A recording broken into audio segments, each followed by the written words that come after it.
All right, here it is, the module that everybody has been waiting for. We are going to calculate your macros. But I wanted to start off by reminding you guys that you do not need to be an expert in keto to be successful. So I have made calculating your macros as simple as possible. I've built a calculator hosted on my website that will walk you through the process, and you're going to start with the 20 net carbs and the zero point 0.8 pound, or sorry, zero point 0.8 grams of protein per pound of lean body mass. I already have that figured out for you guys. So if you happen to be an endurance athlete or somebody that's not looking to lose weight, I will include a link to a different calculator. But because a majority of you, if not all of you, are here to lose weight, then you're going to want to use the calculator that I have on this website.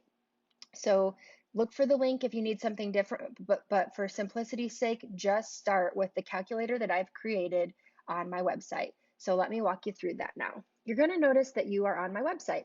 So I built this calculator for you guys to make sure that nobody gets confused. I made this very simple. So we are going to calculate, first of all, how many calories you need just to maintain the weight that you're at right now.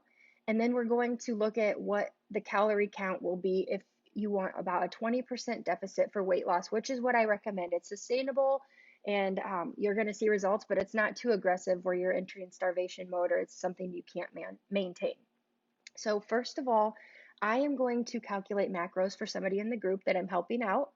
And then after that, I'll calculate my own personal macros and then show you how I take those macros and use them to track my food and maintain the macro ratios. So I'm going to walk through this twice, so hopefully it's not confusing for you guys. All right, so this lady is 34 years old. She's a female. She is 5 foot 3 inches, and she weighs 221.6 pounds. Oopsies. And okay, so when we're going to talk about the body fat percentage, I'm going to include a link to help you calculate your body fat percentage if you want to go that route, if you don't know your body fat percentage. But since we're just starting out and we don't the exact measurements are not important right now. What's important is we get started with the proper macronutrient ratio. You can use this chart here to estimate what your body fat percentage is. So you can take an educated guess and fill that in, or you can use the link that I'm providing to take measurements that will help you calculate your body fat percentage.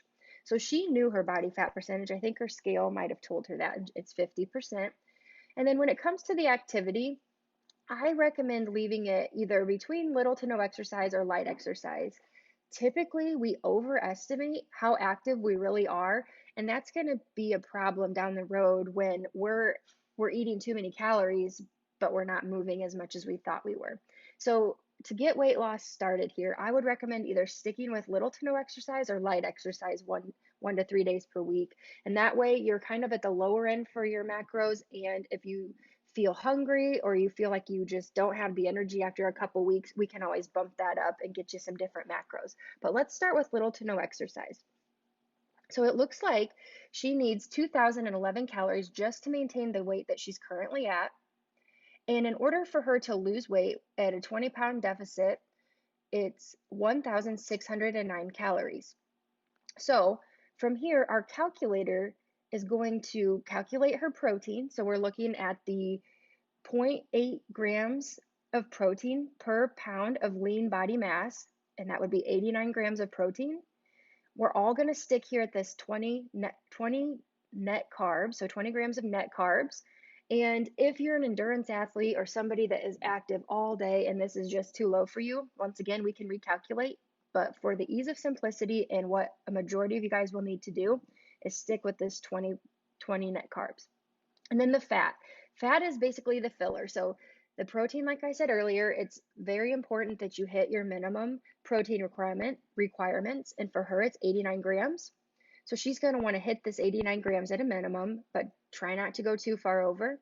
And then she's going to want to stay under 20 grams of net carbs. So the fat is what's left over, and this is what's going to keep you into keto, get you into keto, keep you in keto, help you stay full and satiated and satisfied. And like I said earlier, this 130 grams of fat per day, that's a lot of fat. So if at the end of the day you're full, you're satisfied, and you haven't hit 130 grams, it's okay. Don't worry about forcing yourself to eat fat. But if you're hungry or you're wanting to reach for the carbs, I'm going to tell you to grab some electrolytes and go ahead and eat some more fats. All right. So now we're going to calculate my macros. And geez, for the longest time I did this all by hand. So just understand it's not a super complicated process. Um, but having this calculator is definitely going to be a handy tool. So we'll calculate my macros, and then we're going to take my macros and you're going to see how I plug them into the program that I use to track my food and my macros to stay on track. So I'm 37. I am a female. I am 5'10". I weigh about 165 pounds, and my body fat percentage is about 25%. Now, I do exercise quite a bit, but I also sit a lot during the day on my computer. So I'm going to leave this at the lower end for right now, and I can always boost that if I need to, if I'm not feeling hungry. Or I'm sorry, if I'm not feeling satisfied. So you can see that my calories are 1,816, and at a 20% deficit, that puts me at 1,453. I need 99 grams of protein, the standard 20 grams of net carbs, and then 109 grams of fat. So you'll see these numbers here are going to be plugged into the app that I use to track my macros and track my food. And as always, do not hesitate to reach out. As far as questions on tracking macros, if you're in the Facebook group, try to post your question in the Facebook group so that I don't end up answering the same questions over and over in my email. That way, other people can read your question and get their answer. So I know macros can be confusing. I hope I made this process simple for you guys. And don't worry, we can always recalculate down the road, but these numbers are a great start for getting you guys into ketosis quickly, and we can tinker with the numbers and fine tune a little bit as the process goes on. But for right now, this is the best way to get started. Go ahead and send me a message or leave me a question in the Facebook group, and I'll see you in the next video.